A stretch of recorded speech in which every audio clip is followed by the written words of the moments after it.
Hello, Virgo. Welcome to your reading.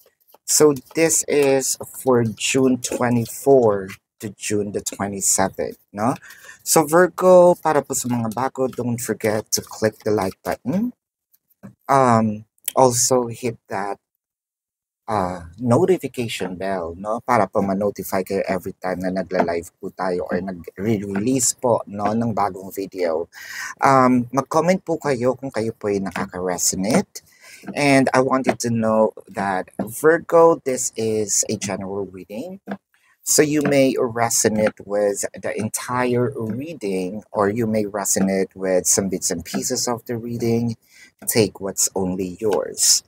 So Virgo, magsimula na tayo. Ang nakikita ko dito, Virgo, napakaganda dahil parang kung dati-dati, no? Kasi nakakita ko ng enlightenment, Virgo. Kaya sinabi kong napakaganda. Although yung flow is parang sasabihin nyo ay parang hindi naman.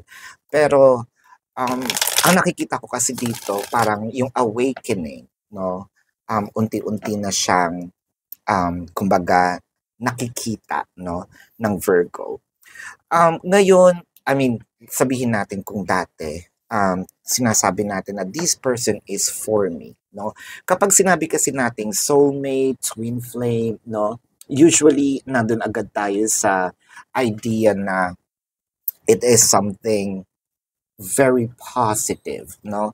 But I want you to know that there are also soul connections that's meant to sort of bind together, fulfill, no, the mission, so that it won't happen again. And those are most likely, sabihin natin, a bit of a tragic, no? So Virgo, kumbaga dati naiisip natin, oh, this person is for me, blah blah yada yada, and it felt like it's napaka I'm so in love, but I'm seeing right now parang you're somewhat questioning, no? Yung inyong connection with your person. There might be something in here, let's say, you're not sure now, no? There might be, sabihin natin, nakipagrelasyon tayo sa isang tao and it felt na, uy, eto na. And then, we're seeing red flags. We're seeing things that probably sabihin natin, uy, parang mali yata, parang hindi yata ito, no? And Virgo, ang nakikita ko ngayon, mas nakikita mo yung sarili mo sa ibang tao. So I think na meron na tayo ditong yung iba, no, sa ibang Virgo, I think na nagkaka-crush tayo sa ibang tao. Although that we are in a committed relationship or in a relationship, it felt like I need to change, no? I need to change the partner, my partner, no? I think that we are being attracted to someone else. Kumbaga nagkakaroon tayo ng sabihin natin na, oy, yung aking attention is parang nadadivert, no, sa ibang tao. Ngayon medyo naguguluhan tayo kung eto nga ba, no? Kung yung past ba natin or yung current is the one for us, or itong taong to na sabihin nating bago ang totoong para sa iyo. So, with the Eight of Wands, the Knight of Pentacles, and the Three of Cups. So, Virgo, what I am seeing is chances are na-meet natin itong bagong taong ito doon sa either party, event, what have you.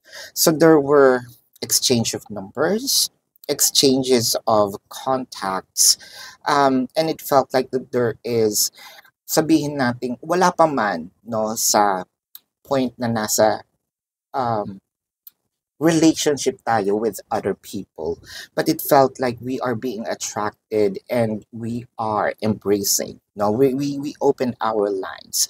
So I'm not seeing here, no, we're not here to judge, for those Virgos who's in this situation, because again, um there are things that sabihin natin na parang medyo um yung ating tinatawag na assumption, no, towards the current is mali. no? Kaya nga siya assumption. It may be true, it may be not. So, nang parang sinasabi mo, ito yata yung taong para sa akin. And I think that there are communications with you and this person. Um, ang nakikita ko is that communication is using internet, no? So, Messenger, WhatsApp, yan. So, I feel like with the Five of Pentacles and the Temperance, merong strong pull or strong magnetic attraction between you and this person. Parang, um, hindi ko sinasabi na you're probably open and out a third party situation, but what I am seeing in here is kasi hindi ka naman makakita ng red flags kung hindi na negative yung current, no? So it felt like the door is opening for you to start something new. And sino ba namang ayaw, no? I-try. With the Two of Pentacles, the Four of Wands, and the Page of Swords. So, eto na, parang nandito tayo sa situation na sino ang pipiliin ko, no? So, malaki tantingan itong kantang to, no?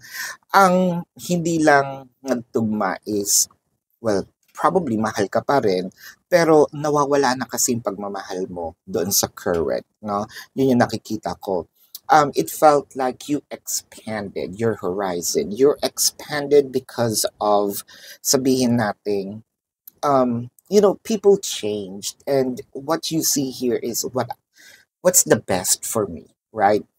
It's not being selfish, a Virgo, but I am seeing here, syempre gusto naman natin na kung mabubuhay lang din tayo, no, yung pinaka-best na pwede nating mapili. And this time, you have choices. And I believe that you are leaning towards to this new person, no? With the Magician, I feel like there's something here that probably you are manifesting with the person. The Three of Coins. So parang tinitignan mo pa rin, no? You're still gauging, you're still observing. Chances are you might be sitting on a fence. Ito yung tinatawag natin na sitting on a fence to check whether or not tama ba yung magiging decision natin, because ayaw mo rin naman magkamali. Once you cut off, no, dito sa current, hindi mo na babalikan. And that's the thing na ayaw mo na rin, no? Kasi nga naman nakakahiya. Kasi you are going to make a decision. Now, we have to clarify the Two of Coins, clarified by the Four of Cups and the Four of Coins. So, people might see, these actions as selfishness, kasi ang nakikita natin dito, bakit ka naman nangungulekta? It's not collecting, no? I think that ang hirap din naman kasing bumitaw doon sa isang situation na parang sasabihin natin na ganun na lang ba yun? Mahirap din, kumbaga, magpaiyak, or yung maghihiwalay sa isang hihiwalay ka sa isang relasyon, hindi ka naman nagbiro, no, sa relasyon. Pero I think na you are no longer happy with your current and you want to move forward, probably looking for a best choice for you, no? So this is what I am seeing for you, Virgo. Again, para po sa mga bago, don't forget to click the subscribe button, smash the like button, comment below kung kayo nakaka-resonate, hit the notification bell para po ma-notify po kayo every time po na nag-release tayo ng bagong video. So kung gusto niyo po ng dalawang reading sa akin, meron po tayo dun sa kabilang channel, that is Babaylan TV, no? Yan po ang ating unang channel catered for our international audiences, no? Nagla-live din po tayo doon. So kung gusto niyo pong sumali, you're very much welcome. Kung meron po kayong mga tanong, no, pwede po kayong magtanong sa comment section dito po sa YouTube, no, hindi po sa TikTok, sa YouTube. Sasagutin po natin yan as long as the question is answerable by yes or no. So kung feeling niyo po hindi po kayo satisfied, no, sa yes or no na sagot lang. Sa description box po, no, there is a link. Either you have to copy the link or click the link. You're gonna be routed to my page or or website. So nandun po lahat ng information, including the payment method, how much is it, and we have a um, discounted price for 4 questions plus 1. And if you want to also avail our private reading, nandun po yan sa description box. So Virgo, this is your reading. Love and light. Namaste. See you po sa susunod na reading. Goodbye.